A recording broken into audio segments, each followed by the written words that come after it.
Começando a segunda, última aula do curso, é, a gente, a proposta da aula de hoje é conversar sobre algumas coisas de escrita que ainda não foram faladas e a gente analisar músicas sugeridas por vocês que têm alguma curiosidade ou que vocês tenham tentado entender e não conseguiram, qualquer motivo vale.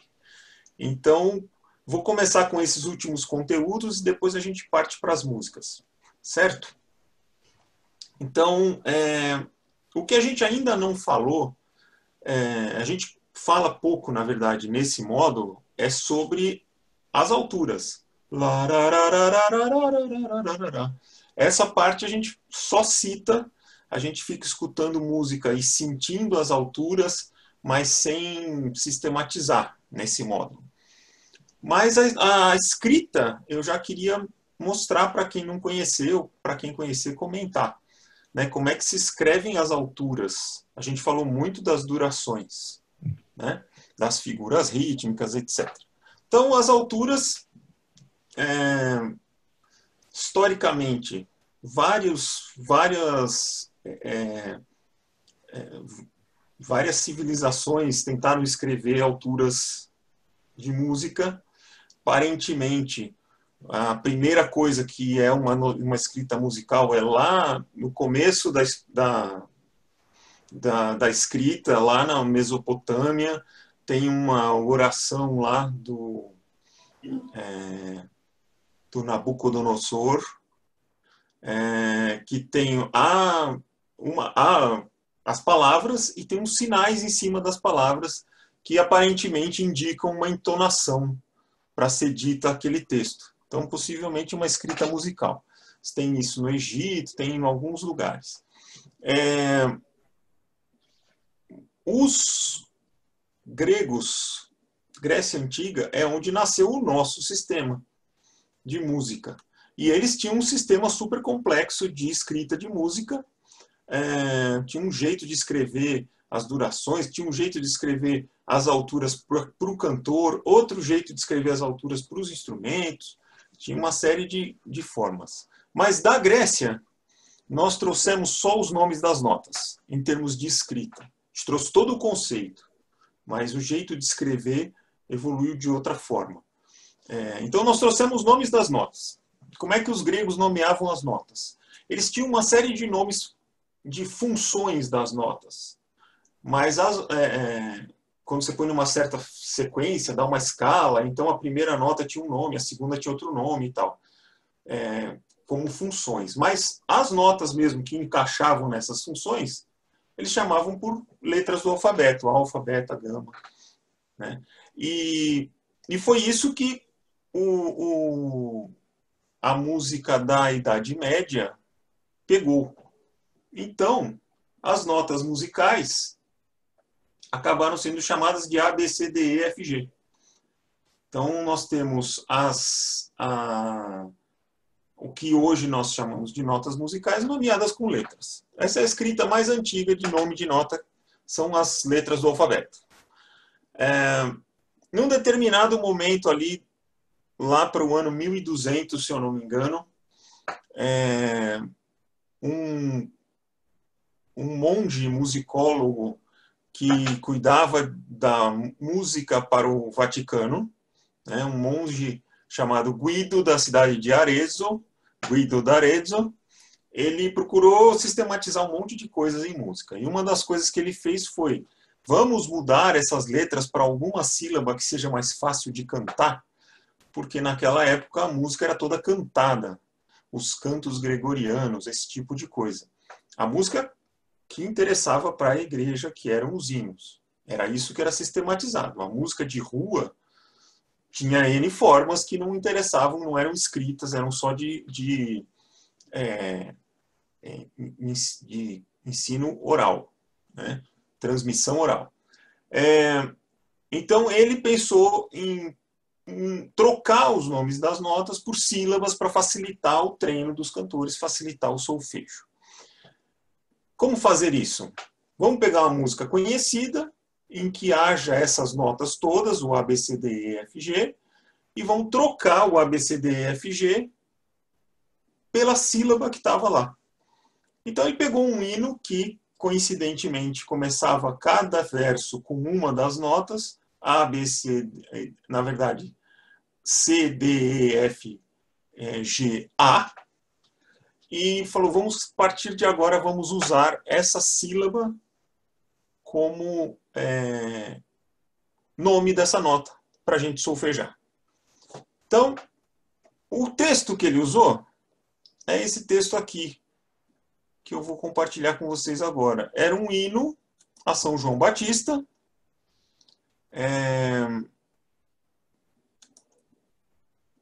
Ele pegou a primeira estrofe do hino e usou as primeiras sílabas de cada verso para... deixa eu achar aqui onde eu pus.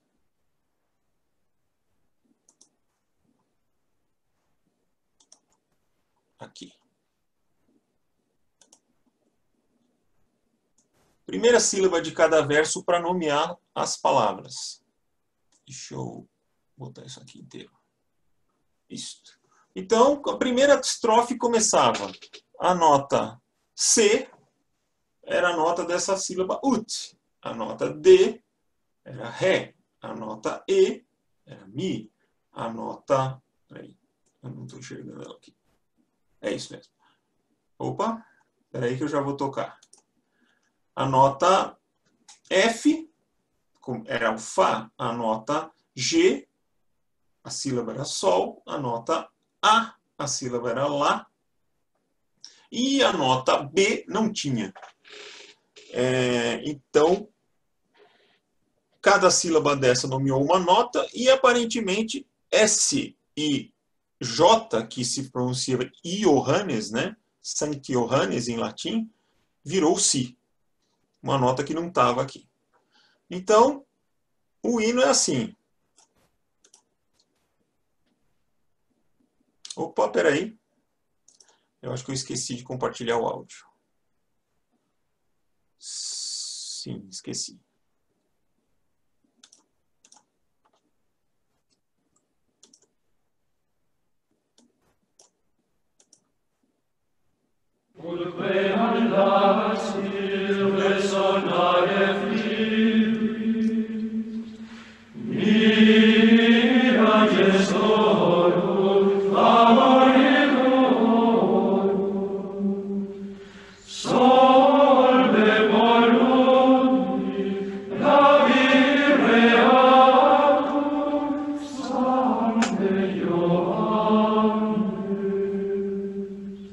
E o hino continua. Então, ficamos com ut, ré, mi, fá, sol, lá, si.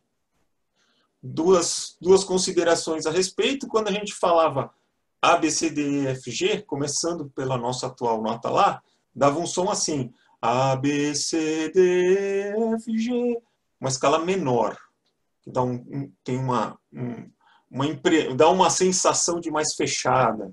Né? E quando ele transforma o C na primeira, que a primeira nota desse hino na nota mais importante, o ut, o C passa a ser a nota central e a gente passa a ter do, ré, mi, fá, sol, lá, si, as mesmas notas dando esse som aberto que a gente chama de escala maior. Então isso aqui não foi só uma mudança de nome, acabou gerando toda uma nova nomenclatura por conta da escala maior ter virado a escala mais importante.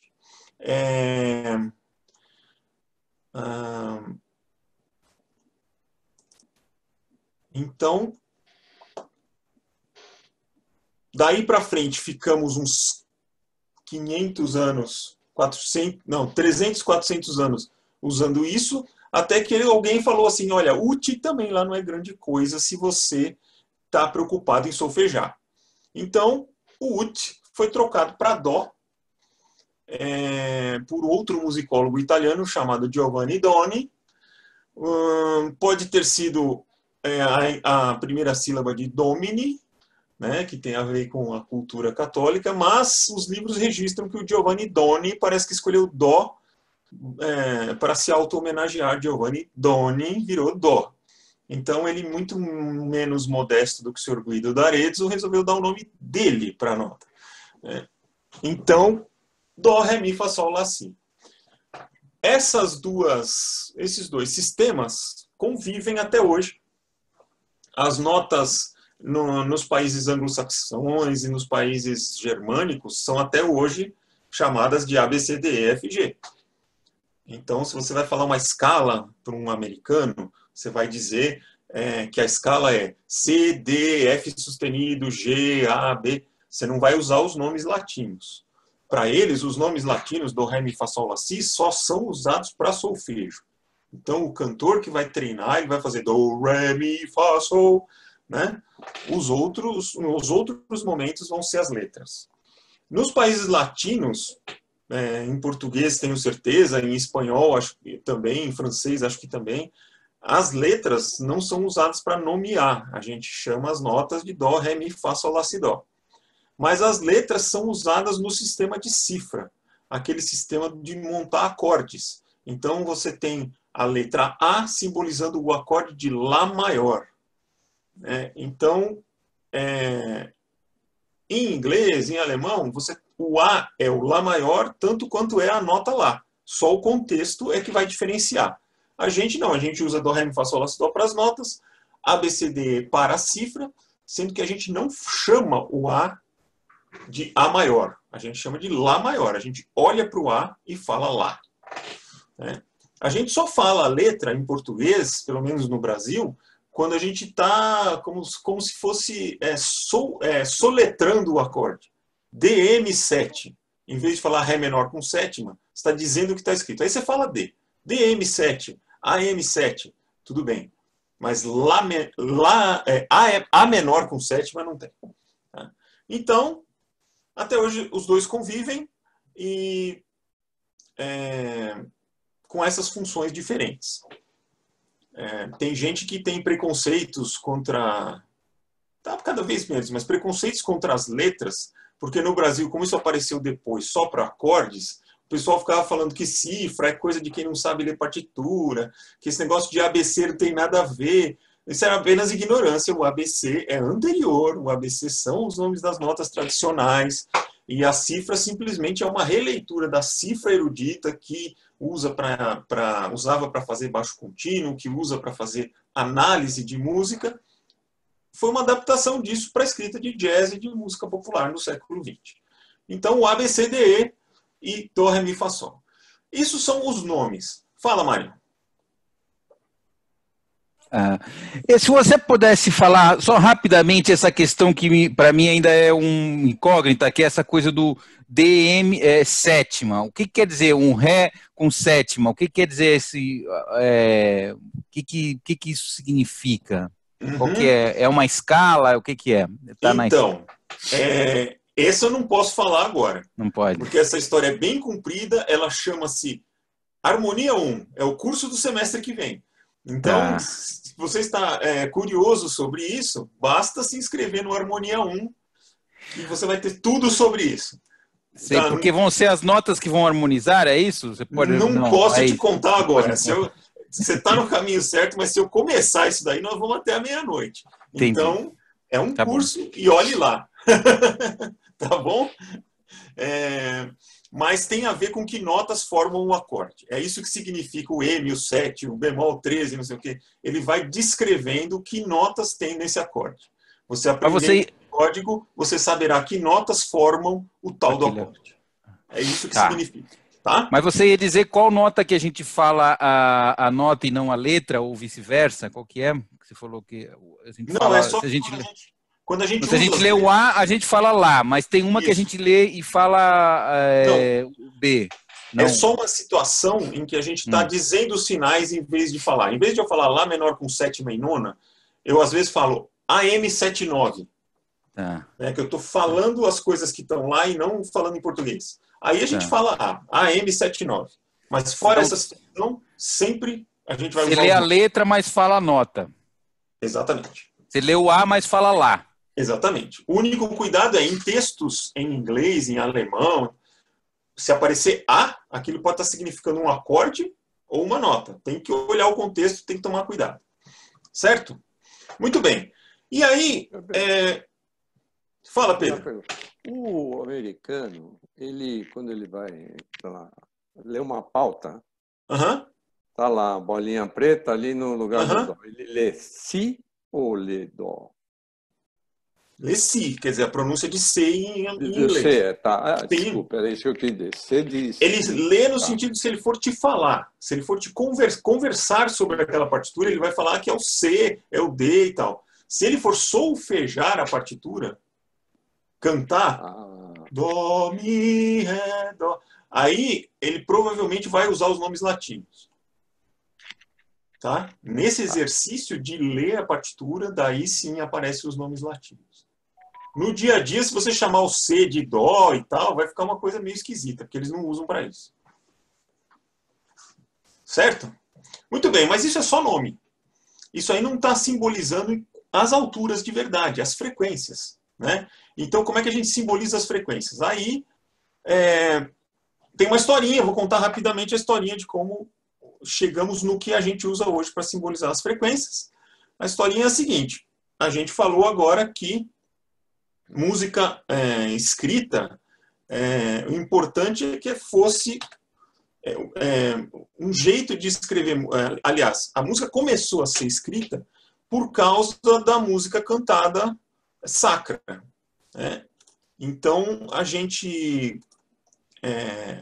a Igreja Católica começou a ter a necessidade de anotar as músicas, porque a tradição oral podia distorcer, as músicas começaram a ficar complicadas, os músicos esqueciam, etc. Então, a primeira coisa que eles fizeram foi colocar uns sinaizinhos em cima da letra da música, em cima do texto, para lembrar o músico o movimento melódico e também a duração. Não era uma coisa como hoje que a gente se baseia na pulsação. A gente viu esse hino aí, por exemplo, como o tempo era livre, né? Apesar de estar escrito. Então, a primeira coisa que aconteceu foram esses sinaizinhos, eles chamam neumas. Neuma, eu acho que em latim significa apenas sinal. E a coisa parecia mais ou menos assim.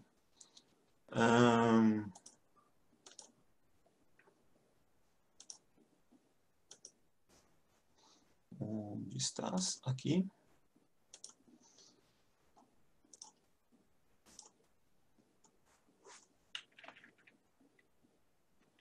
Você tem o texto e você tem esses sinaizinhos aqui, essas cobrinhas e essas bolinhas que vão te avisar, olha, aqui você vai subir. Eu não sei ler isso, né? Mas essas cobrinhas e essas bolinhas, elas já estão significando o desenho melódico.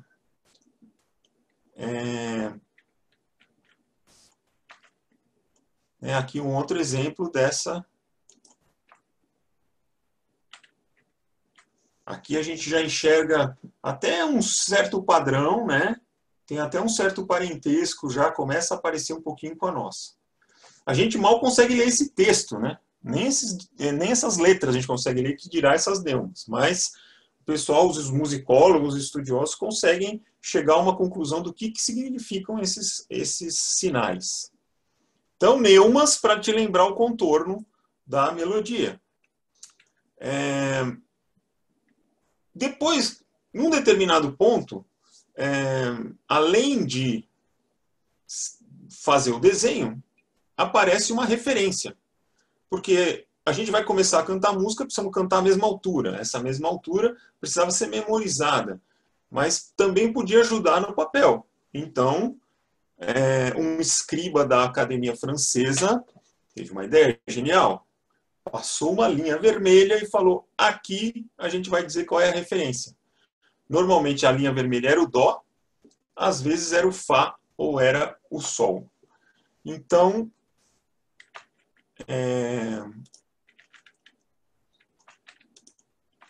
opa. Por que não foi aqui? Ah, porque ainda está com zoom. Tá. Então, esse aqui já era uma neuma com a linha vermelha. Então, quer dizer que isso aqui, ó, já está dizendo, aqui é o dó. E o quanto que vai para cima, o quanto que vai para baixo, ainda ficava só no gráfico. Né? Ainda ficava só assim, na diagramação que o cara fazia. No passo seguinte, obviamente que essa ideia era genial, colocaram mais duas linhas. Então, se você dizia que a linha do meio era o Dó, as outras duas ficavam a uma quarta de distância. Dó, Ré, Mi, Fá ou Dó, Si, Lá, Sol. Quer dizer, Dó, Si, Lá, Sol para cima, Dó, Ré, Mi, Fá para baixo. Se era o Fá, a mesma coisa. Se era o Sol, a mesma coisa. Então, esse aqui, por exemplo, já é Opa! Essa aqui já é uma partitura. Uma escrita neumática que tem a linha vermelha e as duas linhas verdes dizendo, olha, aqui é uma quarta. E vejam aqui no cantinho, esse sinal aqui, ó, ele é um F. Ele está avisando que a linha vermelha é um F, nesta aqui. É um Fá, né? Mas é um F, porque eles não precisavam chamar de Fá. Isso aqui é um F. Então, foi assim que apareceu. Depois disso, teve um sistema de 4 linhas, que foi o Guido d'Arezzo usou na Itália. Chegamos no sistema de 5 linhas, que a gente usa até hoje. Mas o final da história acabou sendo um sistema de 11 linhas, que é o nosso sistema de hoje em dia,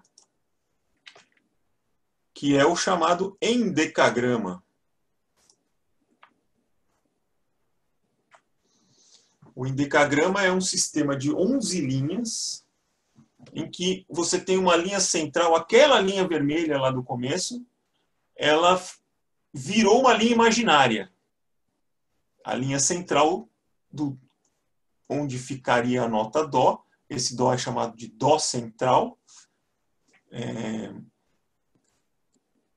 Desculpa aqui, mas eu estou tendo aqui um problema com a minha imagem, que ela está trepidando toda. Vocês estão me vendo normal?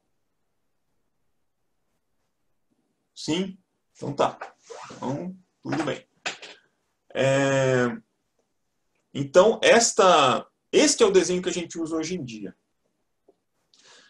11 linhas, e a gente avisa para você onde estão as notas com esses desenhos que a gente chama de claves. Essas claves, na verdade, elas são evoluções. Elas são evoluções dos desenhos das letras.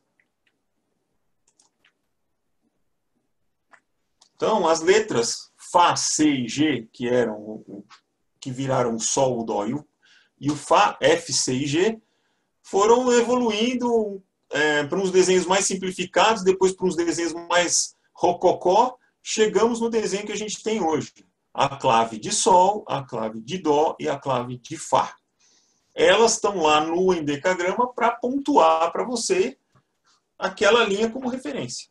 Então é assim que vai funcionar. Cada linha e cada espaço, a cada linha e a cada espaço, você põe uma bolinha com o desenho que a gente usa hoje em dia, bolinha com a perninha, bolinha sem a perninha, para dizer as notas. De baixo para cima é do gráfico para o agudo, e você parte dessas referências. Então, deixa eu ver aqui se eu ainda tenho mais uma imagem, ou se eu vou passar para o... Fala, Mário. Aproveitar um pouquinho hoje. Por que certos instrumentos adotam, a partitura adota uma clave? Por exemplo, o instrumento trompete que eu estou aprendendo, ele adota a clave do Sol, porque é a região que ele soa melhor? Exatamente. Tem a ver com isso? Tem tudo a ver com isso. Ó. Vou mostrar aqui na outra tela.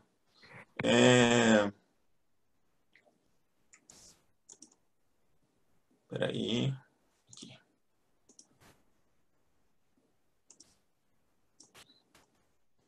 Esse é um endecagrama, né? Como eu mostrei agora há pouco. Aqui, opa, espera aí que eu escondi uma coisa que eu não queria aqui.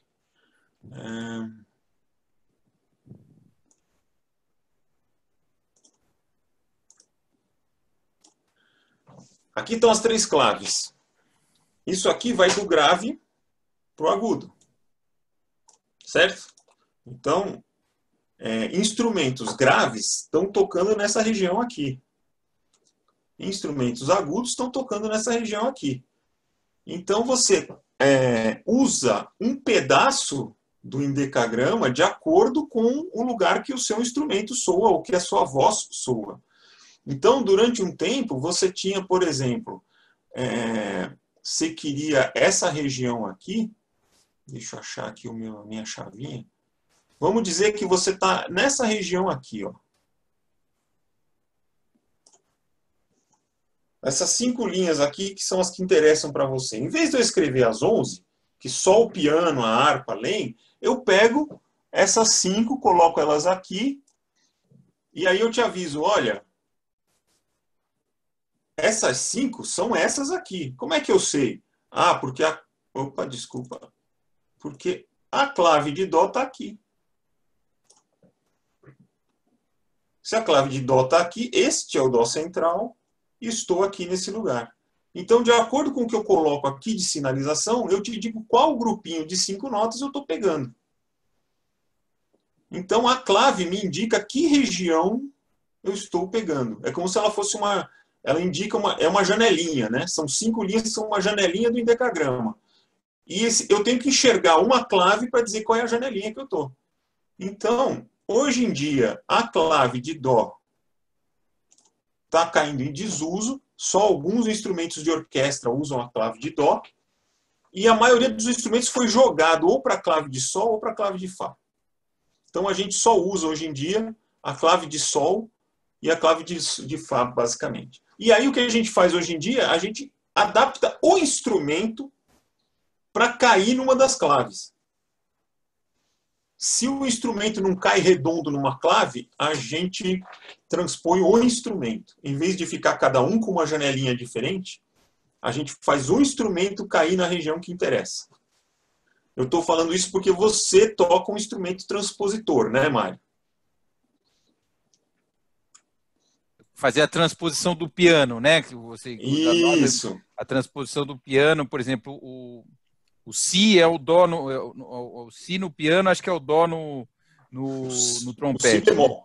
O Si bemol isso, Si bemol no piano é o Dó no trompete. O que significa isso? Para quem nunca ouviu falar em instrumento transpositor, significa o seguinte: a região. Existe um jeito de você escrever na partitura que a gente chama de concerto ou concert. Esse jeito é aquele que você está escrevendo o som real, o som convencionado. Então, esse Dó aqui, vou falar do Lá aqui, que eu sei de cabeça a frequência, né? Esse Lá aqui, ele é convencionado 440 Hz. Algumas orquestras, alguns músicos usam 441, 442, mas este é o Lá 440 Hz. Se eu estou escrevendo concert, quando eu ponho esse Lá aqui, vai soar esse som. Eu posso não estar escrevendo concert, eu posso estar escrevendo para algum instrumento que não ficou legal escrever nessa região. Por que não ficou legal? Por exemplo, eu posso ter um instrumento que trabalha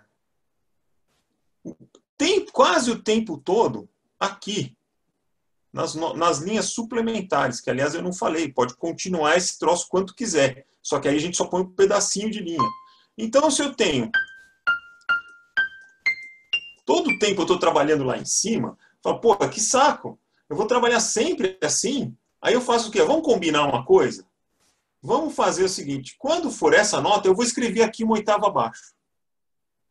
Então, eu transponho a música para que fique mais confortável para a pessoa que vai ler.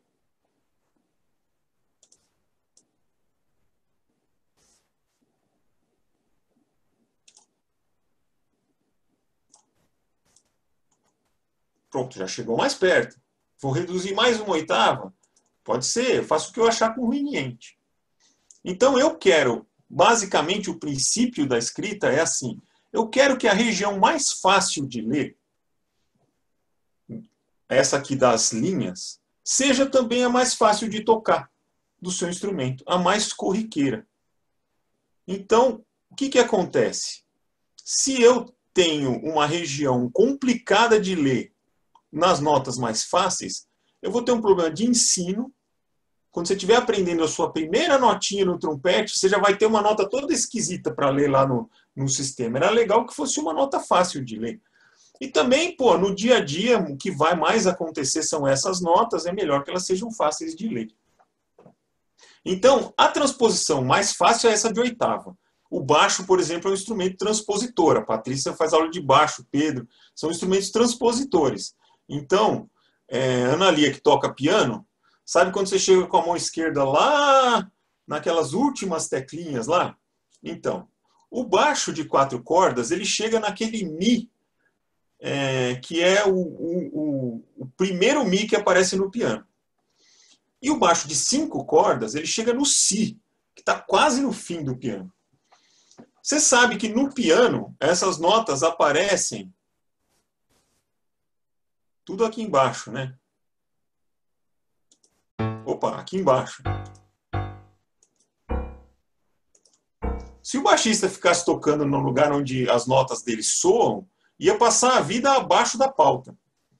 Ia ser um mergulhador, ia passar a vida abaixo do nível do mar ali, porque a nota, o Dó central, né, o Dó central que está aqui, é a nota, nossa, nós já estamos lá quase no fim do baixo. Então, o baixo é escrito oitava acima do que soa. Eu escrevo essa nota aqui, esse Dó aqui, e na verdade eu escuto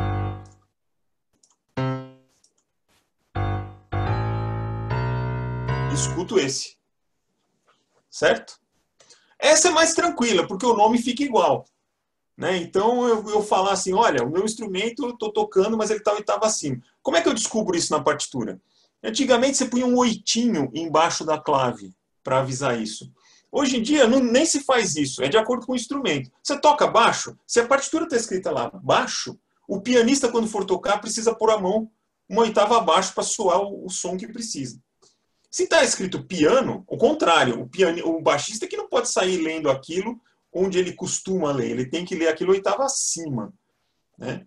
Então, o nome do instrumento que está na partitura já esclarece isso. Certo? Agora, o Mário é um instrumento que não é transposto de uma oitava.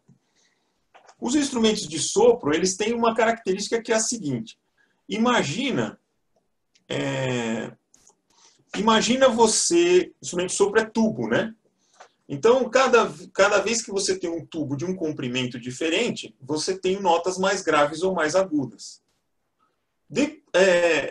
Quando você tem um instrumento com chave, você altera isso também pelos buracos que você coloca no tubo. E quando você tem um instrumento com pistão, você muda o comprimento do tubo. O tubo está enrolado, né? Um dia alguém descobriu que o tubo, quando ele enrola, ele tem o mesmo som do que quando ele está esticado. Então, em vez de ter uma corneta de 2 metros, você faz um rolo para poder ter uma tuba, para poder ter. Por isso que tem aquele monte de cano, né? Então, o trompete também é assim, ele faz uma volta, né? E aí, no meio do caminho, ainda tem umas outras voltinhas que você aumenta ou diminui com as chaves. Muito bem. Cada tamanho de tubo vai começar, o tubo fechado, sozinho, sem você fazer nada, vai começar numa nota. Então, se o meu instrumento começa numa nota mais grave, ele vai ter um tubo maior. Se ele começa numa nota mais aguda, ele vai ter um tubo menor. Por exemplo, os saxofones, né? A família de saxofones. Então, o que acontece? Se a gente fosse escrever na oitava real, a primeira nota do saxofonista que toca aquele saxofone grandão ia ser, sei lá, um si bemol. A primeira nota do que toca o tenor ia ser mi bemol. A primeira nota do alto ia ser si bemol também, mas em outra oitava. Só que a nota fechadona é a nota mais fácil do instrumento, né? A primeira nota que você dá do instrumento é essa nota que você não faz nada. E daí você sai com uma escala que está prontinha no instrumento. Pô, essa escala vai ser justo si bemol, cheio de acidente, a primeira escala que você vai fazer na vida? Não. Todos os tubos fechados começam na nota Dó. Acabou-se.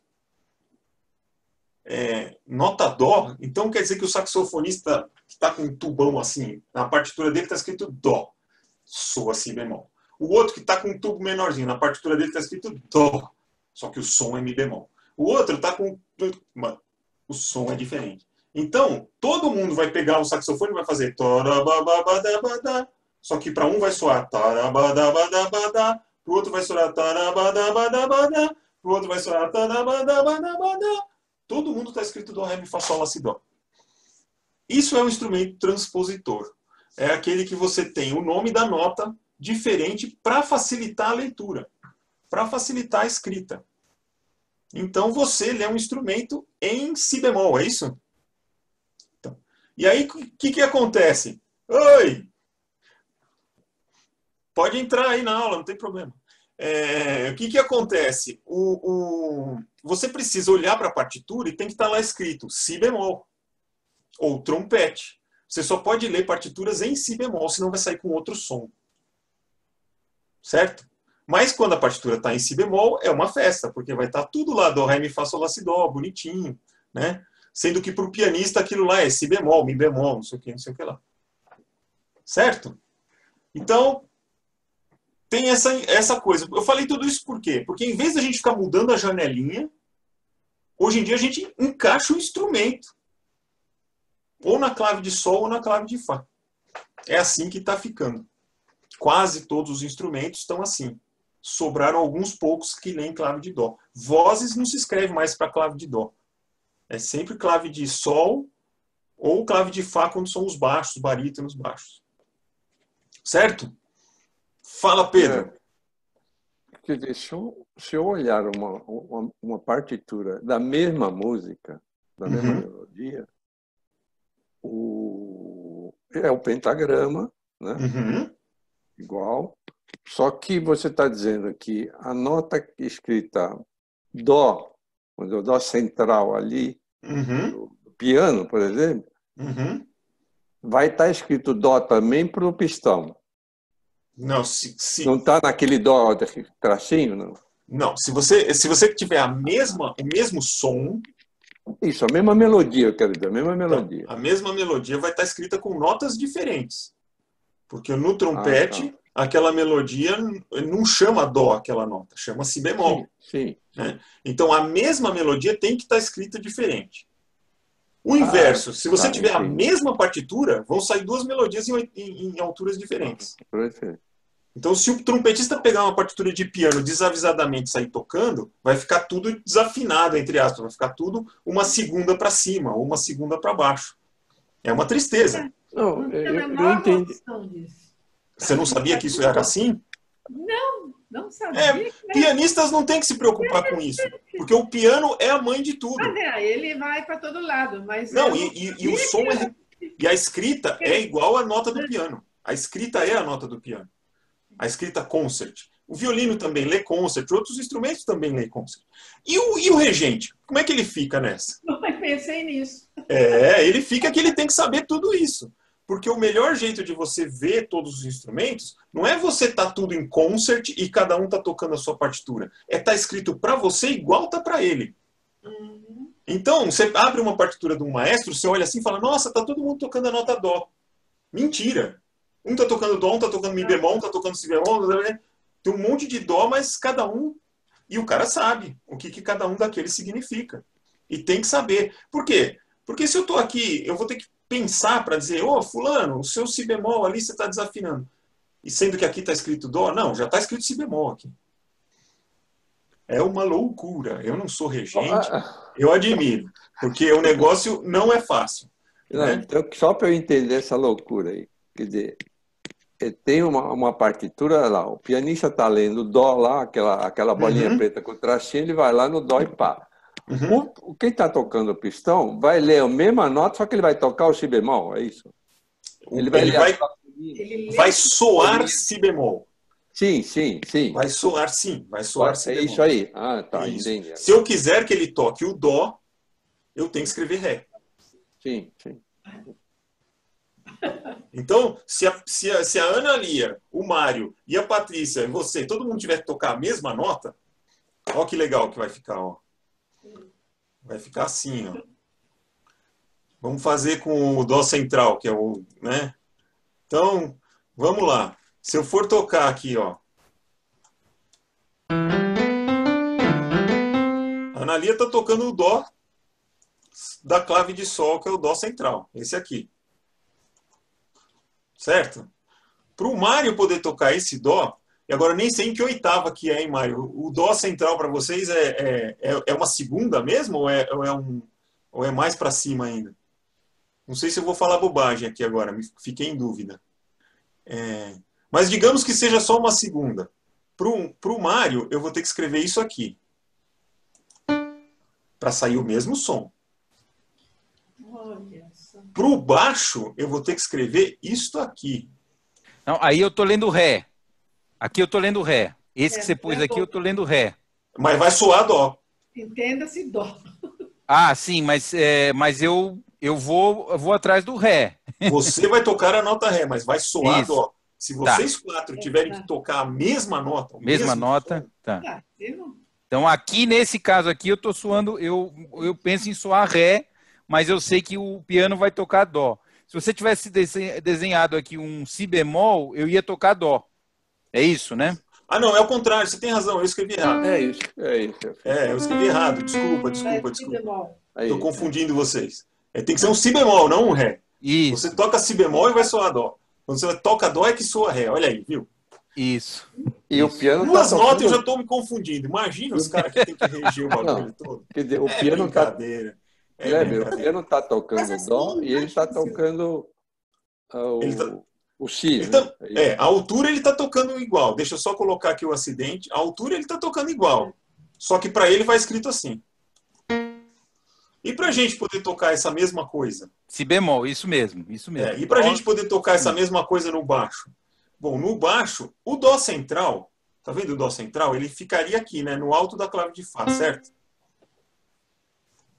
Mas o baixo é escrito oitava, o baixo é escrito oitavado. Então, para a gente tocar este Dó, eu tenho que tocar esse aqui.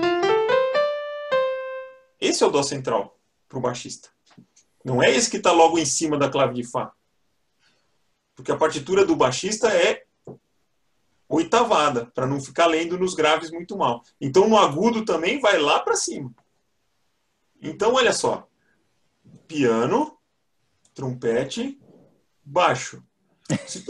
Se os três tocarem ao mesmo tempo, vai dar a mesma nota. Que incrível. Vai dar esse som. Não o mesmo timbre, obviamente.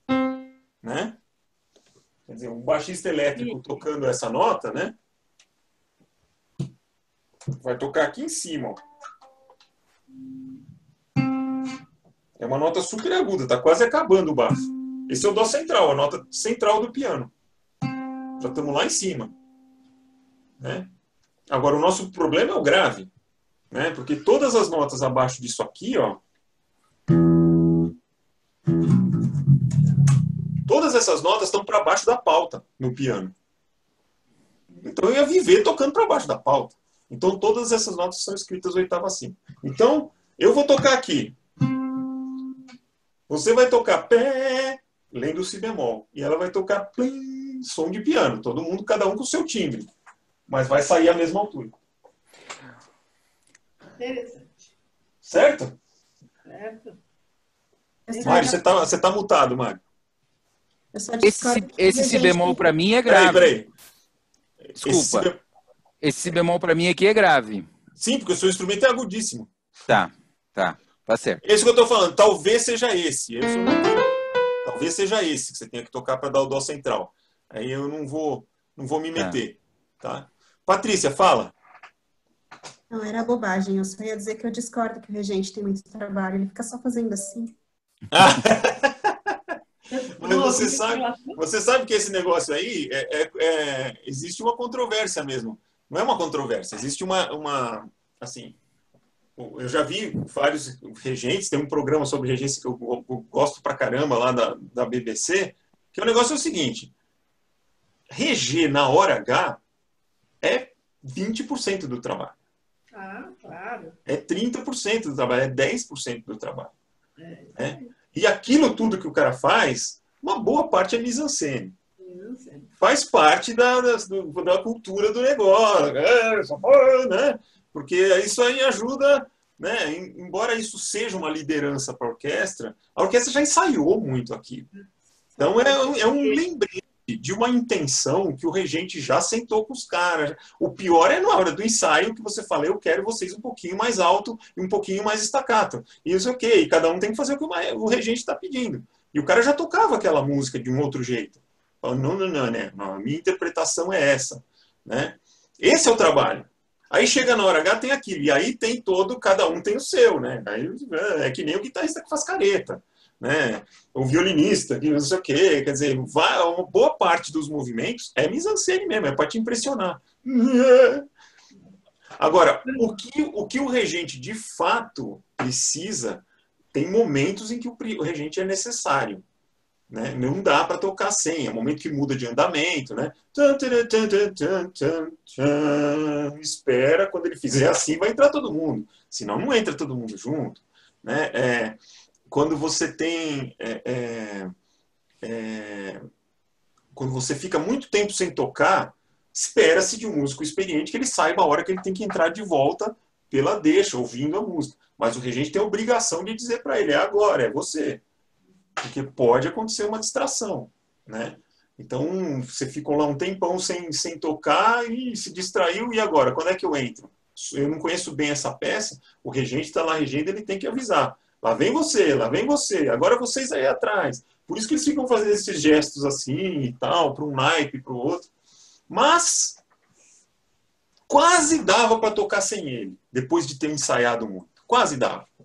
Em grupos grandes, orquestra grande, não dá, mas o trabalho já está pronto, né? Nessa hora. Grupos pequenos não tem regente, né? Você vai o quinteto, quarteto, algum dos membros lidera nesses momentos. Né? Então, sim, tem muito de mise-en-scène, viu, Patrícia? Você não está tão errado assim. Na hora H, o trabalho é dos outros. O trabalho dele foi antes. Meses antes, muitas vezes, né? Meses. E às vezes não. Aí é que é loucura. Às vezes você tem uma orquestra que tem que... é um regente convidado, vai estrear uma peça. Então você vem e tem 2 semanas para levantar a peça. O cara estuda pra caramba a peça, já chega com um plano de interpretação que ele vai dizer para cada um o que vai acontecer, e tem alguns ensaios para fazer aquele negócio acontecer. E vai conversando no ensaio. Pessoal, ali está escrito piano, mas vamos fazer pianíssimo. Porque né, é muito forte esse momento, eu preciso que seja mais... E aí cada um vai lá com a sua canetinha na sua partitura e anota tudo que o regente está pedindo. Né? É um trabalho que às vezes tem que ser em cima da hora. E aí é difícil. Mas quando são músicas famosas, aí, às vezes... O maestro que eu falei desse programa aí que eu gosto muito, passava, né? Agora não mais, o Georg Solti, não sei, acho que ele nem está vivo mais. Ele dizia assim, quando você vai reger convidado uma orquestra que já tem uma interpretação para aquela música super famosa, é mais uma fraternização. Você não vai chegar mudando a interpretação da Filarmônica de Berlim. Pô, você chega e rege e tal, mas você não vai ficar lá no ensaio falando, pessoal, vamos fazer assim, vamos fazer assim. Quando muito você tem um andamento um pouquinho diferente, os caras têm que respeitar, mas, cara, você respeita o intérprete, você não vai se meter a besta. Agora, você está regendo uma peça original, que ninguém ainda conhece, ou você está regendo para uma orquestra menos experiente, aí sim, aí você tem um trabalhão para fazer os músicos tocarem do jeito que você quer. Mas isso aí, trabalho para alguma hora a gente pegar um regente aí para fazer um workshop para todo mundo, que eu estou falando só assim, as beiradinhas que eu conheço. Porque não é muito técnico, tem muitas nuances e tem muita cultura, né? Assim, o músico de orquestra e o regente tem muita coisa que não está escrito nos manuais. Você fala com os músicos e fala, não, isso acontece assim, na hora H, de verdade, né? Acontece assim. Como eu nunca fui músico de orquestra, eu não tenho essa cultura. Então, qualquer dia a gente pega o Pablo, o pessoal da escola que toca em orquestra direto para contar para vocês como é que é a dinâmica, né? O dia a dia de uma orquestra mesmo, como é que o regente faz e tal. Bom, então eu queria contar essa historinha da partitura. E agora eu queria terminar fazendo uma escuta. Né? O Pedro e o Mário estão aqui repetindo a aula da semana passada porque eles estiveram aqui. Né? Ana Ali e Patrícia... Eu achei que tinha terminado o curso, nem entrei. Pois é, então vocês duas conseguiram. A Patrícia também não conseguiria vir. Então eu queria agora... Gil, o que a gente tem que sugerir? Escolher uma música para a gente ouvir agora e analisar alguma música que você ache curiosa ou alguma música que você gostaria de ter uma análise daquele tipo de qual é o compasso, quais são os instrumentos e tal. Eu pedi no começo da aula, eu avisei a Patrícia disso, então acho que talvez ela já tenha pensado em alguma. Vai pensando aí, Analia. Eu pensei pela internet do Gil. Pela internet do Gil. Então tá bom. Deixa eu soltar aqui e a gente vai conversando sobre ela. O que você acha que tem no pela internet de curioso? Eu queria leitura, né, do pelo telefone lá. Então... Ah, a questão da citação e tal, exatamente.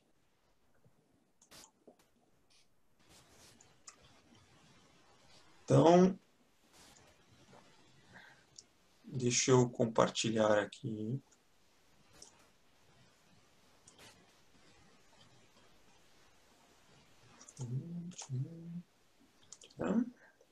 Muito bem. Então a música é essa daqui, ó. Veja se está todo mundo ouvindo.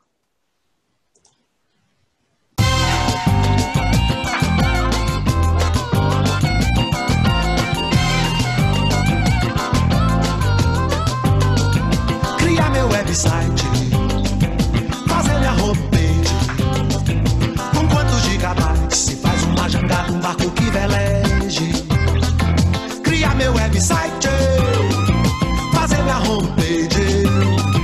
Com quantos gigabytes se faz uma jangada, um barco que veleje?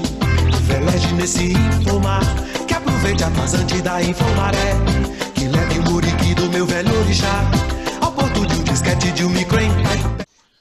Por enquanto, esse ritmo ele é um samba funk, né? É um samba, mas tem uma caixa de bateria assim. Então é meio um samba funk. A instrumentação tem umas duas coisas curiosas aí. Uma é que tem essa coisa das percussões brasileiras com a gaita, né? Fazendo umas frases meio de blues no começo. Né? E depois tem um sintetizador também que faz umas coisas assim.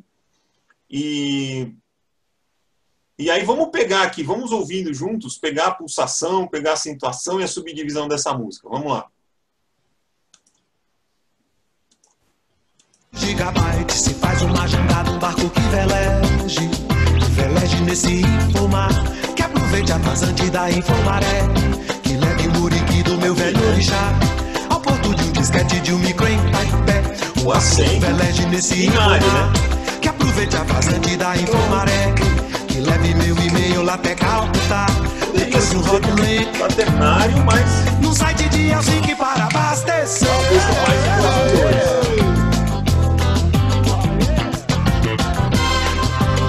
O baixo dá uma funkeada também, né? Faz leve, né? Promover um debate, puxa a corda, ele faz juntar via internet um grupo de tietes de Connecticut. Eu quero estar na rede, promover um debate, juntar via internet e a subdivisão? De tietes de Connecticut, acessar o chefe da milícia de Milão. Um hacker mafioso acaba de soltar um vírus pra atacar programas no Japão. Eu quero entrar na rede pra contactar os lares do Nepal, os lares do Nepal. Que o chefe da polícia carioca avisa pelo celular que lá na Praça 11 tem um vídeo para se jogar. Isso daí você tá contando o pulso.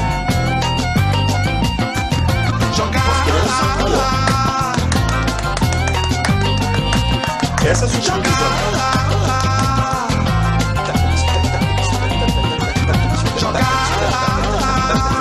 é quaternário, mas não é aquilo lá que você tá baixando. Eu quero entrar na rede, promover um debate, juntar via internet, grupo de tietes de Connecticut.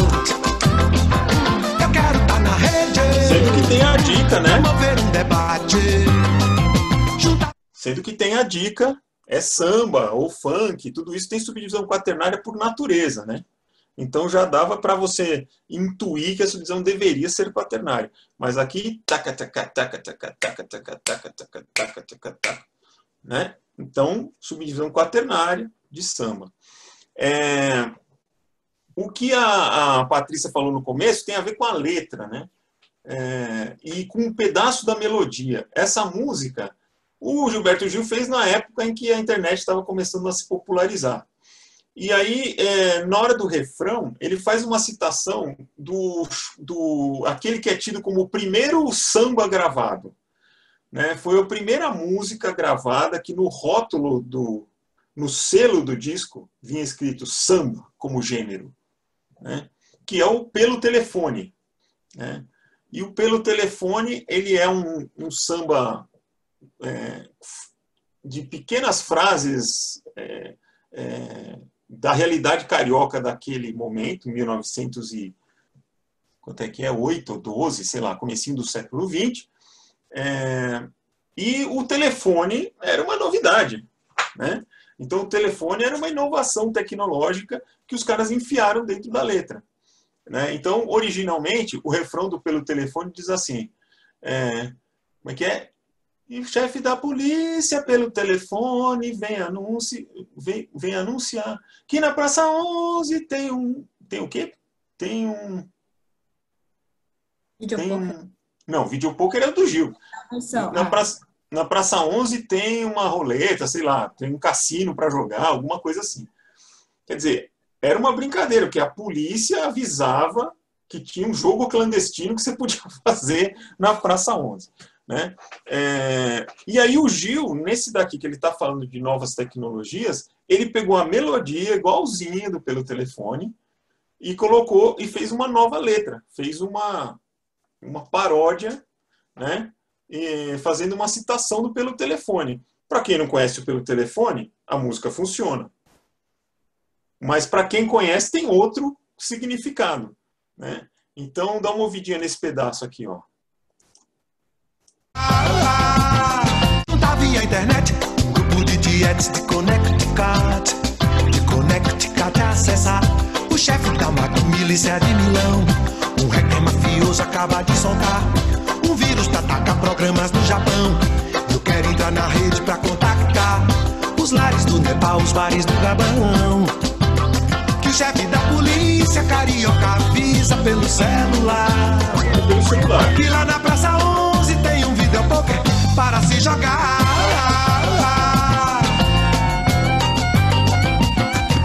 A primeira vez que eu ouvi, eu não atentei para a citação melódica.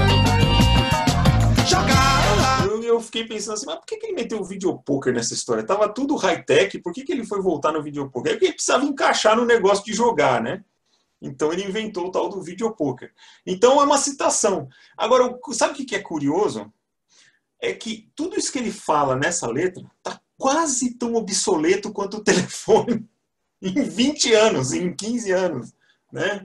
Ele está falando de umas coisas aí que já estão em outras. Assim, tudo que ele está falando ali, a gente está fazendo... Isso aqui que nós estamos fazendo, por exemplo, impossível, né? Na época que ele escreveu essa música.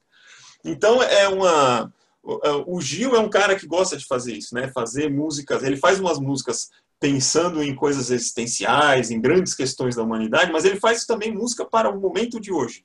E essas fica curioso, porque você escuta umas dessas antigas e você fala, puta, do que ele está falando? É a gíria do momento, é uma situação daquele momento que você fala, puta, ficou datada. Essa daí, só se você sabe o que estava acontecendo em 1977 para você entender o que o cara está falando. Né? Então, é um risco, mas é muito bacana. Ele sempre consegue fazer uma leitura interessante das coisas que estão acontecendo e já vira uma música. Punk da periferia, tem um que ele fala dos punk da periferia. Exatamente. Punk da periferia é tipicamente uma música que é de um momentinho lá, uma leitura que ele fez. Né? Fala, Patrícia. Infomaré é um negócio que ninguém... Essa corda esse baixo que você falou aí, que é meio funkeado, é muito difícil de fazer? Isso aqui, ó, é uma técnica que você faz assim, ó. Opa, deixa eu abaixar aqui. Dei uma canja para os baixistas. Você, em vez de tocar assim, Você bate na corda e você puxa a corda e faz ela estalar contra o braço.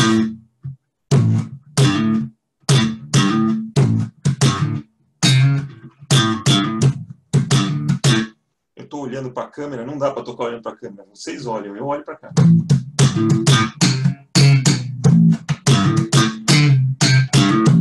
Então essa batida eu puxo e deixo a corda bater contra os trastes. Isso é que a gente chama de slap, ou pop. É uma coisa que foi inventada pelos funkeiros americanos. E aí o mundo inteiro saiu fazendo isso. A gente toca isso onde dá vontade, no samba, no que for, né?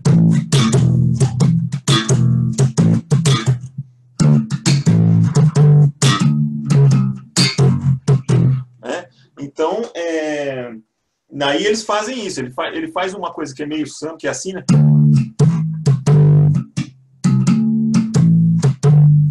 Mas quando ele chega na parte do jogar, aí ele faz umas coisas.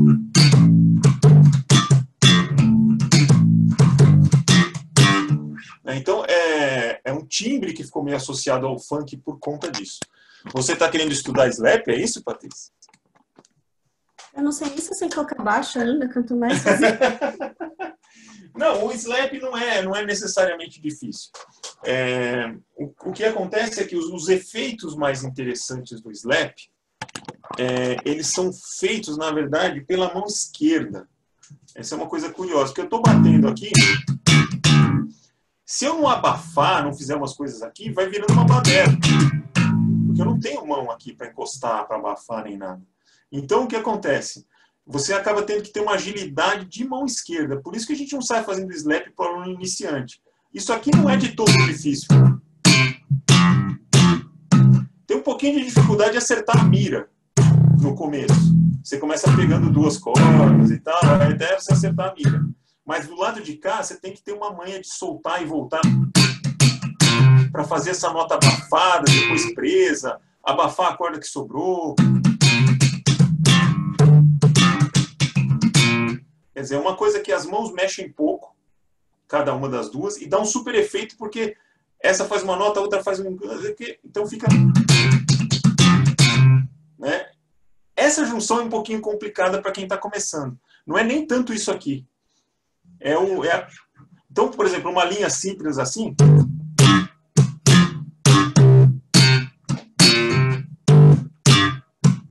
Não seria difícil de tocar. Mas uma linha mais...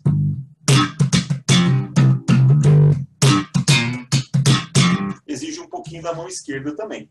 Não é só uma questão de acertar as cordas. Ok, fechado o parênteses aula de baixo. Para quem não conhecia o baixo, acabaram de descobrir o que é o slap. Né? Ana Lia, sua sugestão. Eu tô, assim, a minha memória essa semana toda está em torno do Cio da Terra, do Milton Nascimento. Okay. Né? E aí a Silvia já fez um arranjo no violão para a gente cantar e gravar, e é uma coisa diferente, ela não é quadradinha, ela tem umas diferenças de ritmo muito interessantes. E não é fácil acompanhar o canto. Depende do arranjo, né? O Cio da Terra é uma daquelas que é uma música que dá maior vontade de fazer em coral, né? Porque ela já é feita com as vozinhas abertas, ela tem uma melodia fácil e tem uma coisa emocionante. E aí, às vezes, você toma umas liberdades e tal, mas ela tem uma métrica diferente mesmo. Deixa eu ver qual gravação que eu encontro aqui. Não é quadradinha, não. Muito lindo. Acústico, não. Deixa eu pegar um aqui. Vamos ver se essa...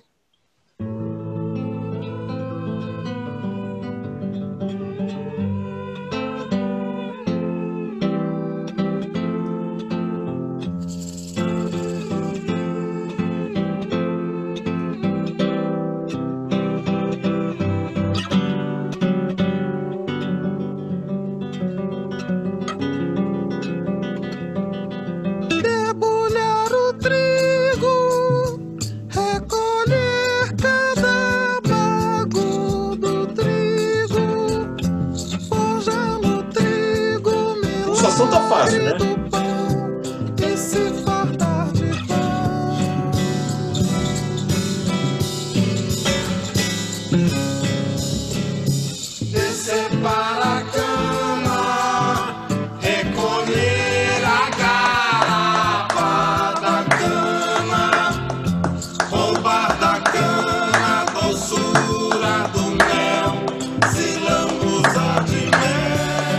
dela tá nessa subdivisão aqui.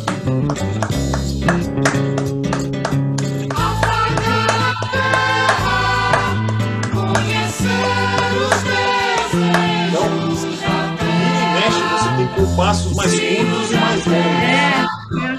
Né? E aí o que acontece? Se você se basear só nisso, você pode se perder.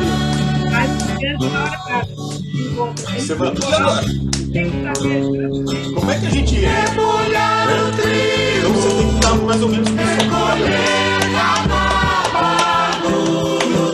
Aqui você não pega o lugar certo. Forja no trigo, milagre do pão, que se farta de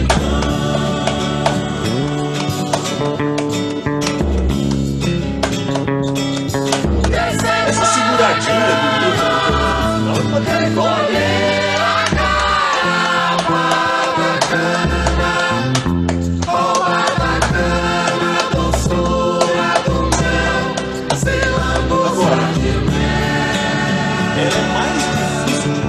Com acompanhamento que sem. É difícil se encaixar com o violão. Porque a melodia é intuitiva.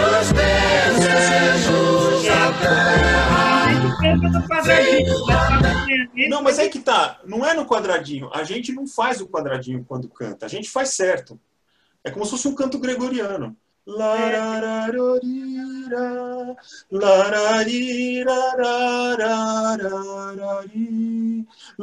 Ninguém perde essa entrada cantando. O problema é o raio do violão fazendo umas coisas na hora que você não imagina. É isso aí. Aí você tem que entrar junto. Esse pedaço aqui. Ah, meu Deus, quando volta? Quando você está só cantando, todo mundo faz assim e canta. O problema é o raio do violão e tal. E tem uma coisinha que ele faz aqui, vocês que estavam na outra aula, lembra da música que o Pedro falou? Do O Que Será Deverá, O Que Será de Vera? Que tinha um violão que ficava fazendo uma polirritmia? Então aqui não é tanto que nem naquela, mas tem de novo, ó, dá uma ouvidinha, ó.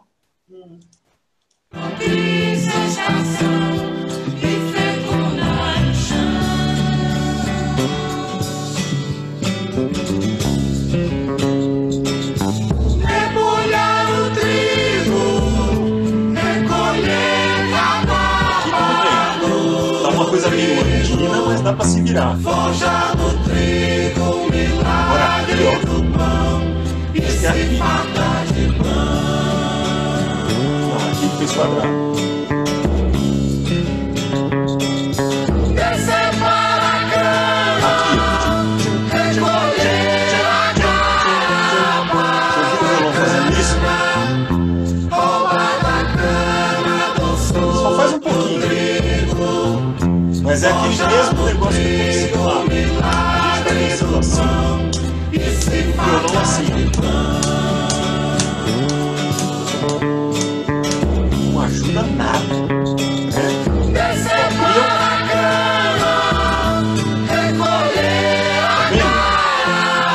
que é isso? Isso que a gente chama de... quando fica muito tempo, a gente chama de polirritmia. Que é o quê? Você tem um cara fazendo tchá, tchá, tchá, tchá, tchá. Isso aqui pode ser um pulso, né? Tá, tá, tá, tá. Mas tem um outro pulso da música que é tá, tá, tá, tá. Então você tem convivendo um tchan, tchan com um tchan, tchan, tchan, tchan. Então eles vão defasando até uma hora que encontra de novo.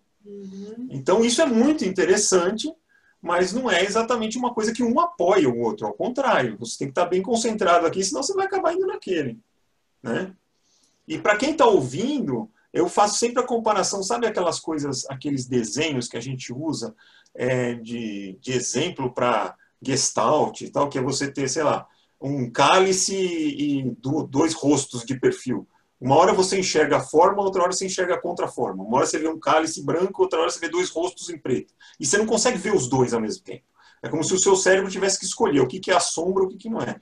Esse negócio fica um pouco assim. Se você começar a ir muito em um, tchá, tchá, tchá, de repente você acha que esse é o que é o padrão e o outro é que está torto. Ah, não. Você pode estar de qualquer dos dois lados desse negócio. Então tem esse negocinho, além desse negócio da métrica irregular, ainda tem esse violãozinho, essas coisas. Nessa gravação, por exemplo, tirando do centro. Se a Silvia faz um violão desse tipo, aí vocês não gravam mesmo. Eu acho que ela não fez. Acho que ela não judiou tanto assim. Não só para a gente aprender a letra e a melodia, agora que ela gravou profissional, nós vamos fazer uma gravação profissional, né? Com um cara aí que vai fazer o vídeo e tal, né? E, então ela falou, olha, ela também penou para fazer no violão. A Silvia. Não, porque tem esse negócio, sim. Tem esse negócio de, se você for bem fiel aqui, né? Tem gente que quando chega naquele pedaço longo, encurta, né? E debulhar o chão. E vambora, né? Não fica fazendo todo aquele suspense. E mesmo o Milton tem mais de um arranjo, né? Eu vi a live dele, ele fez ele com só os dois músicos, né? E ele não fazia tão longo assim esse pedaço o tempo inteiro. Mas é lindo, né? Só as 3 vozes, piano e violão, e funciona. Então, tem 200 jeitos de fazer. Mas a métrica é esquisita mesmo. Ó. Se a gente tentar dizer que é ternário, é binário, você vai quebrar a cara daqui a pouquinho. Agora sim. Parece ternário. Debulhar o trigo, recolher cada bago do trigo. E aí já ficou ao contrário, já não dava para contar desse jeito. Você já tem que contar assim, botar um 5/8 ali no meio. Né? Aí a gente tem que vir para cá. Descer para a cama, recolher a garapa da cama, roubar da cama, doçura do mel. Se a gente pensar assim, que é uma das intenções que tem aí. Afagar a terra, conhecer os desejos da terra. Até um ponto vai certo. E aqui já está em foco. Seria uma subdivisão ternária, né? Debulhar o trigo, recolher cada bago do trigo, forjar no trigo. Aqui você tem que colocar um no meio, não tem? Essa frase aqui, ó.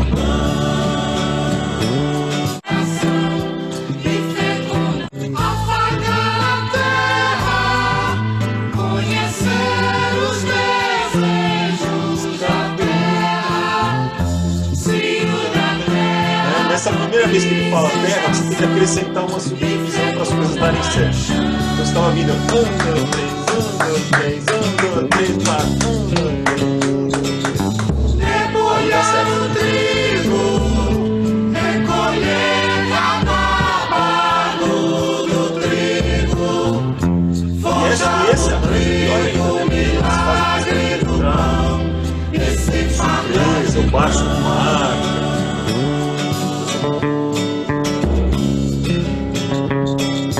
descer para a cama, recolher a garapa da cama, Tem que estudar. Tem que estudar para tocar isso desse jeito. Saia bastante.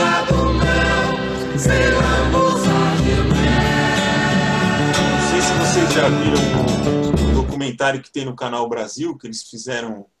Milton regravou o Clube da Esquina inteiro com convidados. Né?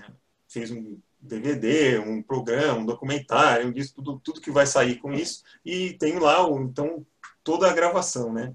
E o diretor musical dele, que é o violonista dele, falou assim: o Milton eu não sei o que ele tem, como é que funciona a cabeça dele, porque ele faz essas coisas quebradas e para ele é a coisa mais natural do mundo. Então, tem uns pedaços das músicas dele que tem esses lugares que você não sabe onde é a entrada. Eu falo assim, não tem nenhum músico que não para dar uma contadinha, assim. Ele nunca entra fora. Ele não para ele aquilo é absolutamente natural. E você tem que ficar lá, meu Deus. Acha que não vai caber a letra na música que ele fez. E cabe. E não só isso, às vezes esse pedaço que não tem letra, ele faz um negócio do violão que é curto ou mais longo do que parece, e fala, putz, será que eu vou aqui ou é depois? Eu falo assim, para ele é absolutamente natural toda essa polirritmia, tudo isso. Isso aí não é nada. Não é nada matemático, é uma coisa que ele sentiu daquele jeito a música e nunca sentiu diferente.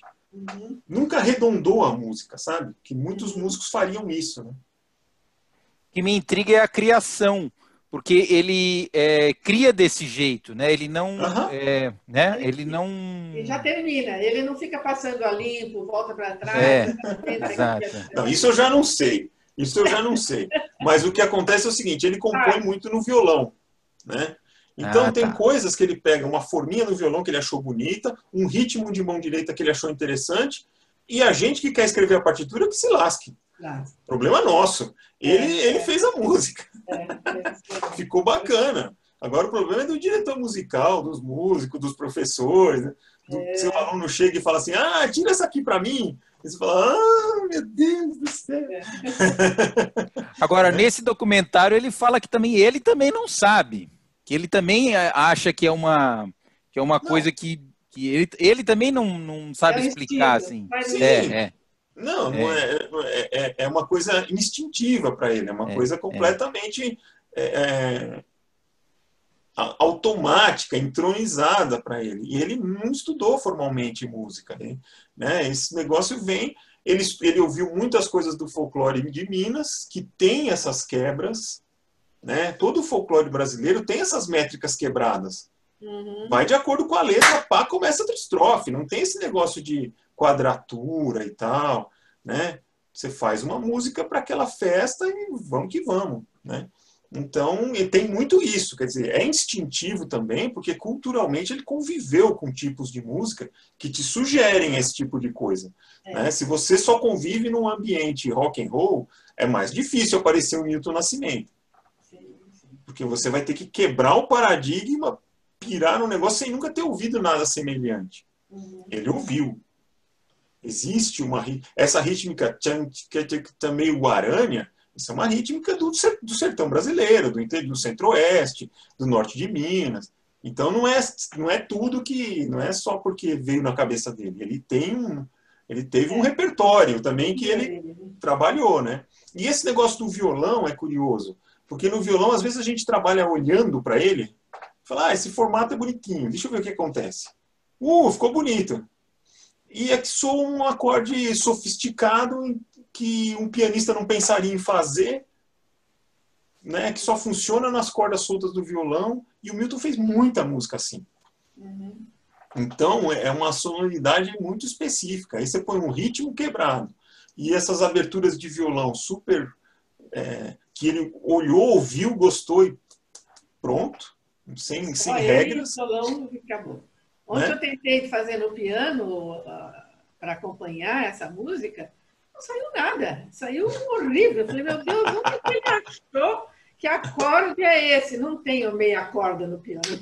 A corda mas você pegou a partitura da música? Não, foi de ouvido. Tentou preparar de ouvido. Só para memorizar a melodia. Pega uma partitura de songbook, porque daí vai esclarecer essas coisas. Pega na internet uma partitura que já vai estar isso mais organizado. Bom, pessoal, vamos encerrar aqui que eu já passamos legal aqui da hora. Foi muito bom. Como eu falei para todo mundo a semana passada, foi um prazer. Foi um grupo muito legal. Várias coisas que a gente teve que adaptar para o curso foram sendo aprendidas no caminho. Em compensação, várias coisas a gente saiu ganhando. Então, certamente vai continuar a ter uma turma à distância para sempre, porque tem grandes vantagens, principalmente que todo mundo pôde fazer. Assim, teve um grupo grande que começou, como sempre, qualquer coisa em grupo, e depois chega num grupo que realmente fica estável, mas quase todo mundo veio em todas. Uma coisa que quando você tem trânsito, quando você tem não sei o quê, cara, é raro o aluno que consegue fazer as 12 aulas e nunca tem um problema. Então, é uma alternativa muito legal. A gente perde umas coisas que no presencial, esse negócio de pulsar junto e tal, é muito importante. Mas, de repente, um dia que você não pode ir no presencial, você vem na distância. Quem não conseguiria nunca, faz à distância. Então, eu acho que foi muito legal. Vocês foram o projeto piloto aí foi muito bacana. A gente ficou bem feliz com o resultado. Eu gostei muito também. Aprendi muita coisa. E eu queria ver quando que é o próximo curso aí? Então, começa em setembro. Que é a harmonia? O que é o próximo? Agora, vamos ver o que vai abrir no próximo semestre. Esse abre todo semestre. Aí, provavelmente, vai abrir Harmonia 1 e Treinamento Auditivo 1. Ai, que lindo. Que são aqueles que você pode fazer depois de já ter feito esse. Tá. Então, aí, essa história que o Mário estava querendo saber, aí, as relações entre as notas, como é que empilha para fazer uma coisa. É o Harmonia 1, ou Teoria 1, eu não sei que nome que eles estão usando. E se você quer ouvir, tirar de ouvido, escrever, ou conseguir olhar para a partitura e solfejar, aí é o Treinamento Auditivo 1. Pode fazer os dois, pode fazer algum dos dois, pode fazer no outro semestre, se quiser, né? Faremos. Então, esse daí é o próximo passo para quem já fez esse módulo aqui. Tá? E esse aqui está sempre aberto. Então, alguém que vocês conheçam da escola que nunca tenha feito, fala, pô, mano, faz lá. É incrível, né? Eu estava falando para eles.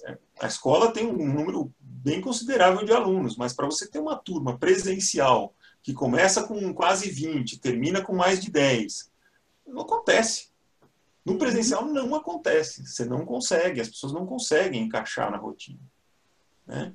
Então, esse é um lado bem bacana, assim, a gente conseguiu atender muita gente de um jeito que nem sempre a gente consegue no presencial.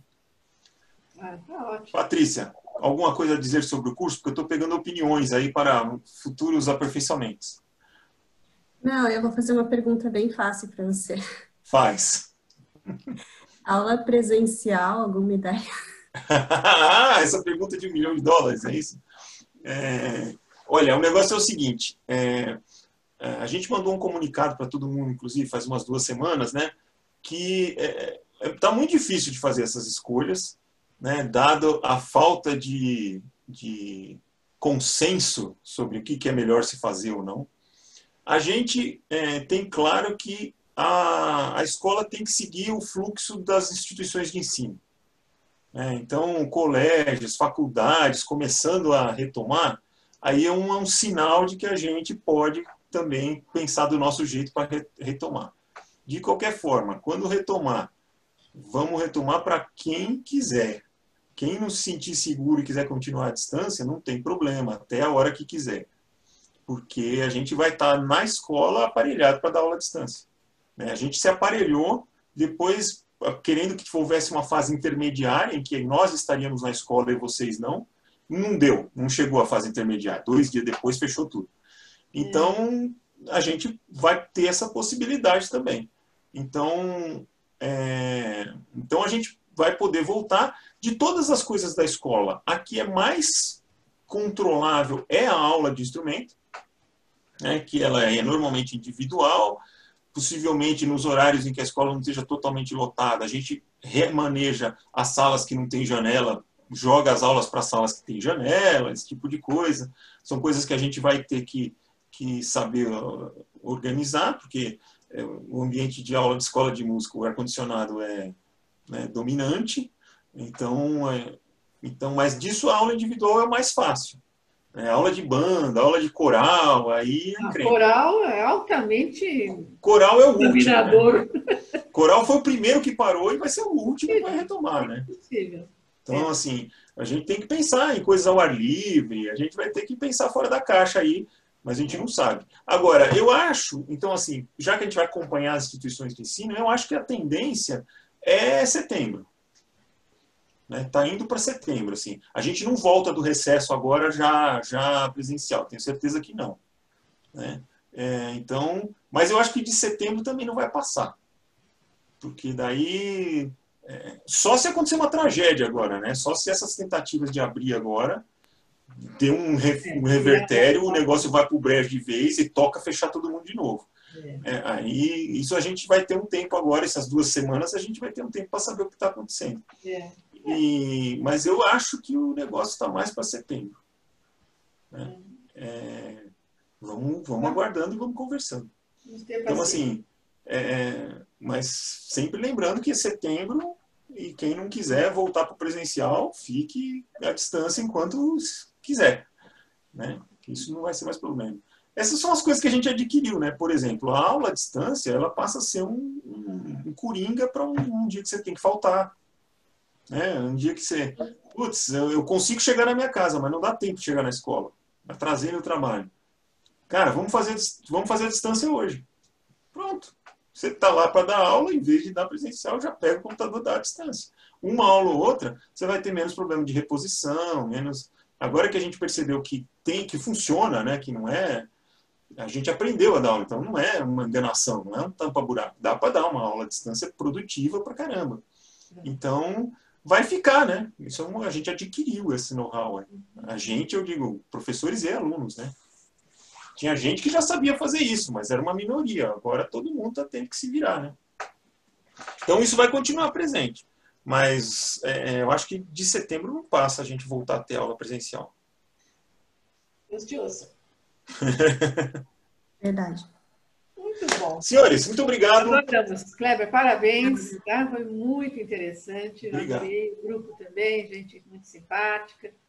E interessados, né? Que vivem. Foi muito bom, grupo excelente. Desse ambiente, né? Tá? Legal, pessoal. Até a próxima aí para todos, né? Tá? Até a próxima para todos. Obrigado, Kleber, mais uma vez. Até a próxima. Obrigada. Tchau, tchau.